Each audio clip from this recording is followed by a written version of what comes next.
Halo semuanya, perkenalkan saya Rawatni Syahia, mahasiswa Prodi Bisnis Digital, Fakultas Ilmu Komputer. Pada kesempatan ini, saya akan mempresentasikan strategi manajemen PT Bukit Asam Tbk. Berikut profil perusahaan dari PT Bukit Asam Tbk. PTBA adalah perusahaan tambang batubara milik negara alias BUMN. Perusahaan PTBA ini sudah ada sejak zaman Belanda, namun pada zaman Belanda saat itu nama PTBA bukanlah PTBA, tapi NISM, yaitu merupakan singkatan dari nama Belanda. Namun pada tahun 2002, nama tadi yang NISM berubah secara resmi menjadi PTBA dan juga resmi menjadi perusahaan terbuka alias TBK, yang artinya sahamnya bisa dibeli masyarakat di pasar saham. PTBA ini berperan dalam menyediakan energi untuk Indonesia karena batu bara yang mereka hasilkan banyak digunakan untuk pembangkit listrik. Dan juga menariknya sekarang, PTBA sedang mulai beralih ke arah energi terbarukan seperti PLTS. Jadi pada saat ini, PTBA tidak hanya memikirkan keuntungan, tapi juga mulai mengambil langkah baru untuk peduli kepada lingkungan. Berikut analisis SWOT dari PT Bukit Asam Tbk. Yang pertama ada strength atau kekuatan yang dimiliki oleh PTBA.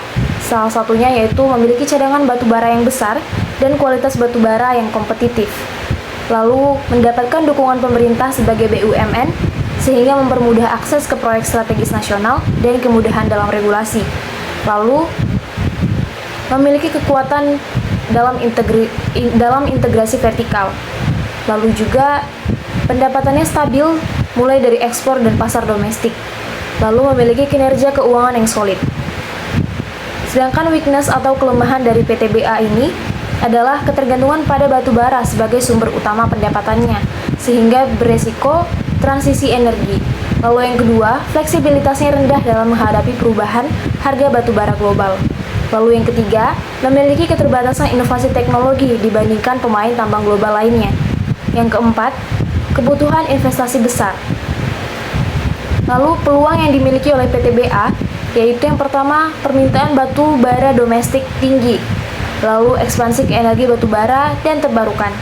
Lalu yang ketiga, pasar ekspor non-tradisional, memiliki peluang di pasar ekspor non-tradisional seperti India, Vietnam, dan Bangladesh. Lalu memiliki peluang kolaborasi strategis dengan BUMN atau swasta global di sektor energi dan hilirisasi. Lalu ancaman yang dimiliki oleh PTBA, yang pertama, transisi energi global yang dapat menurunkan permintaan batu bara. Lalu fluktuasi harga batu bara global. Lalu yang ketiga, tekanan regulasi dan lingkungan dalam dan luar negeri. Lalu kompetisi dari produsen batu bara lain seperti Adaro, Bumi Resource, dan perusahaan luar negeri. Perbandingan strategi antara PT Bukit Asam Tbk dengan pesaing lainnya di industri batu bara ini, yaitu pesaing yang dibandingkan ada Adaro Energi Indonesia Tbk atau ADRO. Lalu yang kedua ada Indo Tambang Raya Megah Tbk atau ITMG. Lalu yang ketiga ada Bumi Resource atau BUMI. Nah, Adaro ini merupakan pemain besar yang berorientasi pada ekspor dan efisien secara operasional. Sedangkan Indo Tambang Raya Megah Tbk itu fokus pada pasar ekspor dan efisiensi biaya. Lalu Bumi itu merupakan produsen batubara terbesar dari sisi volumenya, tapi dengan tantangan finansial. Berikut strategi yang dibandingkan dari ketiga pesaing tadi, yaitu strategi bersaing umum, strategi harga, lalu harga rendah untuk penetrasi volume, serta strategi inovasi. Nah, di sini faktor strateginya yaitu kompetisi, harga, pemasaran, inovasi, dan pelayanan. Kelebihan dimiliki PTBA yaitu pada faktor kompetisi, PTBA didukung negara sehingga stabil. Dalam faktor harga, PTBA memiliki kelebihan stabil karena PLN. Lalu pada faktor pemasaran, PTBA solid di domestik. Pada faktor inovasi, PTBA unggul dalam hilirisasi batubara. Pada faktor pelayanan dan ESG, PTBA mulai progresif. Sedangkan kekurangannya yaitu di bidang faktor kompetisi, PTBA kurang agresif ekspor dibanding ADRO dan ITMG. Pada faktor harga, PTBA kurang fleksibel dibanding Bumi. Lalu pada faktor pemasaran, PTBA kurang branding global dibanding ADRO. Dan pada faktor inovasi, PTBA tertinggal dalam transisi ke energi hijau dibanding ADRO. Dan pada faktor pelayanan atau ESG, PTBA belum seaktif ADRO dalam ESG dan sustainability-nya. Lalu yang berikutnya adalah implementasi Blue Ocean Strategy. Diagnosis awalnya, yaitu Red Ocean saat ini, persaingannya ketat mulai dari harga, volume, dan ekspornya. Marginnya menipis akibat oversupply dan fluktuasi harga, tekanan ESG, dekarbonasi dan regulasi global. Lalu ketergantungan tinggi pada pelayanan tetap dan pasar ekspor tradisional. Tujuan implementasi Blue Ocean Strategy untuk PTBA yaitu menciptakan nilai baru di luar kompetisi batubara tradisional melalui inovasi model bisnis, diversifikasi energi, dan hilirisasi berbasis kebutuhan masa depan, yaitu energi bersih, bahan bakar transisi, dan nilai tambah batubara. Lalu yang ketiga ada kerangka implementasi Blue Ocean Strategy. Tindakannya yaitu ada 4: eliminate atau menghilangkan, reduce atau mengurangi, raise atau meningkatkan, create atau menciptakan. Nah, setiap tindakan ini dilakukan strategi untuk PTBA untuk mengimplementasikan Blue Ocean Strategy. Berikut strateginya. Untuk tindakan eliminate atau menghilangkan, PTBA ketergantungan pada volume ekspor mentah, serta persaingan harga rendah antar penambang. Lalu pada tindakan reduce, yang harus dikurangi adalah investasi pada ekspansi tambang batubara yang baru. Lalu exposure pada pasar batubara spot yang volatil. Lalu pada tindakan raise untuk meningkatkan, yaitu PTB harus meningkatkan investasi pada hilirisasi dan inovasi energi alternatif, serta juga meningkatkan kapabilitas teknologi dan R&D. Lalu pada tindakan create atau menciptakan, PTBA menciptakan pasar baru melalui hilirisasi batubara menjadi DME, pupuk kimia, model bisnis energi bersih berbasis aset tambang, layanan carbon offset, dan ekosistem ESG baru.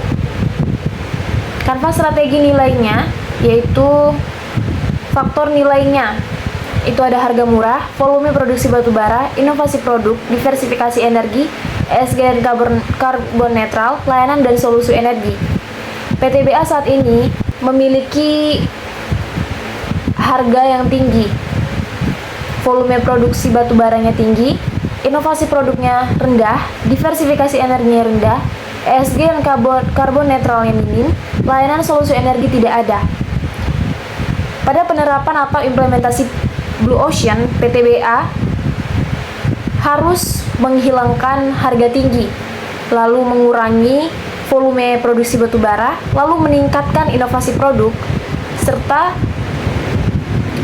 meningkatkan diversifikasi energi dan menciptakan ESG dan karbon netral, serta menciptakan layanan solusi energi.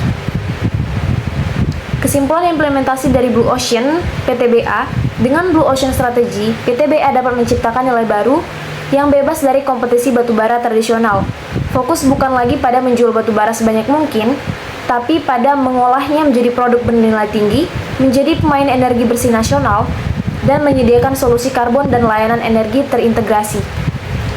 Analisis strategi digital PT Bukit Asam Tbk. Strategi digital PTBA saat ini, digitalisasi operasional tambang, itu menggunakan Internet of Things atau IoT dan sistem manajemen tambang terintegrasi untuk memantau dan mengoptimalkan proses tambang secara real time. 2. Itu melakukan pemanfaatan big data dan analytics, yaitu menganalisis data produksi dan distribusi untuk efisiensi biaya dan peningkatan produktivitas.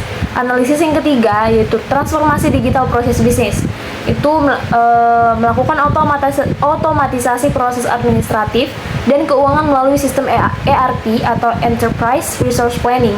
Lalu yang keempat, penguatan komunikasi digital, yaitu dengan meningkatkan kehadiran digital untuk transparansi informasi kepada investor dan pemangku kepentingan. Ruang pengembangan yang dapat ditingkatkan, yang pertama pengembangan platform digital energi hijau. Lalu yang kedua, PTBA belum optimal dalam menyediakan solusi digital untuk mendukung inisiatif energi terbarukan. Lalu yang ketiga, peningkatan SDM digital. Yang keempat, perlu investasi pada pelatihan dan pengembangan keterampilan digital karyawan secara menyeluruh. Lalu yang kelima, inovasi berkelanjutan. Dan yang keenam, kurangnya sistem inovasi terbuka yang mendorong ide dari internal dan eksternal. Rekomendasi strategisnya yaitu membangun green digital ecosystem, mengembangkan platform digital yang mendukung pemantauan dan pelaporan emisi karbon, serta penggunaan energi terbarukan, kemitraan dengan startup teknologi, bekerja sama dengan startup teknologi energi dan digital untuk mempercepat inovasi, pembentukan Digital Center of Excellence, menjadi pusat pelatihan, riset, dan pengembangan solusi digital berbasis industri pertambangan. Strategi branding PT Bukit Asam Tbk. Strategi digital PTBA saat ini yaitu penekanan hanya pada citra perusahaan, penekanan pada citra perusahaan berkelanjutan, komunikasi terbuka dan transparan, aktif di media sosial dan kanal digital, keterlibatan dalam proyek energi terbarukan, partisipasi dalam forum nasional dan internasional. Dampak terhadap loyalitas pelanggannya yaitu peningkatan kepercayaan stakeholder, persepsi positif terhadap komitmen jangka panjang, serta retensi pelanggan dan mitra bisnis. Rekomendasi untuk meningkatkan loyalitas pelanggan melalui branding, yaitu meningkatkan digital branding dan engagement, lalu diversifikasi produk dan layanan untuk meningkatkan loyalitas B2B, lalu memperkuat citra merek sebagai pemimpin energi bersih. Kesimpulan dari strategi digital PTBA ini, branding yang kuat dapat memperkuat loyalitas pelanggan PTBA meskipun dalam industri yang lebih berfokus pada B2B dan B2G, business to government, dengan fokus pada sustainability, digital engagement, dan diversifikasi produk. PTBA dapat memperluas loyalitas pelanggan dan meningkatkan citra merek di pasar yang lebih luas, membangun hubungan emosional dengan pelanggan industri dan investor melalui branding digital dan keberlanjutan, akan memberikan keunggulan kompetitif yang lebih besar di masa depan. Strategi PTBA yang berkelanjutan dan ramah lingkungan, yaitu yang pertama, pengembangan energi baru dan terbarukan atau EBT. Yang kedua, reklamasi dan rehabilitasi lahan tambang. Yang ketiga, pemanfaatan teknologi bersih. Yang keempat, pengelolaan air dan limbah yang terintegrasi. Yang kelima, penerapan prinsip ESG, environmental, social, dan governance. Yang keenam, keterlibatan komunitas lokal. Yang ketujuh, pelaporan keberlanjutan atau sustainability report. Lalu yang selanjutnya, strategi PTBA dalam ramah lingkungan, yaitu pengelolaan sumber daya alam yang bertanggung jawab, inovasi dalam energi terbarukan, dan program reklamasi dan rehabilitasi lahan. Kesimpulannya yaitu PTBA telah mengembangkan strategi yang lebih ramah lingkungan dan berkelanjutan dengan fokus pada energi terbarukan, gasifikasi batubara, reklamasi lahan tambang, dan CSR berbasis keberlanjutan. Upaya-upaya ini tidak hanya bermanfaat bagi lingkungan, tetapi juga dapat meningkatkan kinerja finansial dan reputasi perusahaan di mata investor dan masyarakat. Mengingat tantangan besar yang dihadapi industri batubara terkait keberlanjutan, PTBA memiliki kesempatan untuk bertransformasi menjadi pemimpin energi hijau yang berfokus pada inovasi dan tanggung jawab sosial. Strategi manajemen krisis perusahaan,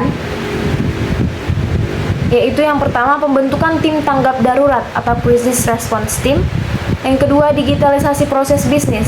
Yang ketiga, fleksibilitas operasional dan kerja jarak jauh. Lalu yang keempat, diversifikasi pasar dan produk. Yang kelima, penguatan komunikasi internal dan eksternal.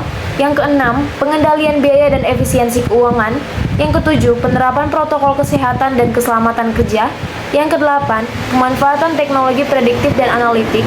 Yang kesembilan, kolaborasi dan sinergi dengan mitra strategis.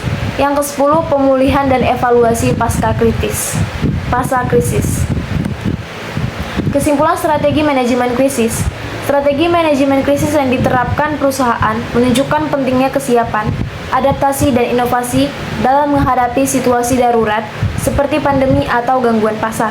Dengan membentuk tim tanggap darurat, mengadopsi digitalisasi, menjaga fleksibilitas operasional, serta menjalin komunikasi yang transparan, perusahaan dapat mempertahankan stabilitas bisnis dan kepercayaan stakeholder.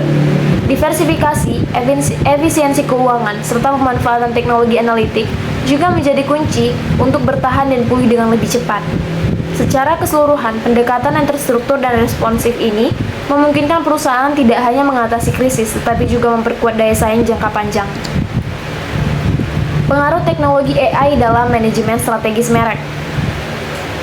Yang pertama itu, mempengaruhi analisis data pasar secara real time, lalu personalisasi strategi branding, lalu yang ketiga, harga rendah untuk penetrasi volume, lalu keempat, mempengaruhi prediksi tren dan permintaan. Lalu mempengaruhi peningkatan efisiensi peroperasional strategis. Yang keenam, automasi interaksi pelanggan, lalu deteksi krisis reputasi dini, lalu pengembangan produk berbasis insight AI. Baik kesimpulan umum atau kesimpulan akhirnya dari presentasi kali ini yaitu PTBA menunjukkan kinerja strategis yang solid dengan mengandalkan digitalisasi, diversifikasi pasar, dan transformasi berkelanjutan untuk menjaga daya saing di industri pertambangan. Melalui analisis SWOT, terlihat bahwa kekuatan utama PTBA ada pada dukungan pemerintah dan sumber daya yang melimpah, sementara tantangannya adalah tekanan global terhadap energi fosil. Strategi bersaing dilakukan melalui efisiensi operasional dan ekspansi ke energi baru terbarukan. Berbeda dari pesaing yang masih fokus pada volume dan harga, PTBA juga mulai menerapkan Blue Ocean Strategy melalui pengembangan PLTS di bekas tambang. Transformasi digital, branding berkelanjutan, manajemen krisis yang adaptif, dan pemanfaatan teknologi AI menunjukkan kesiapan PTBA menuju perusahaan tambang masa depan yang tangguh dan ramah lingkungan. Sekian presentasi yang dapat saya lakukan pada video ini. Salah dan kurang saya mohon maaf. Terima kasih.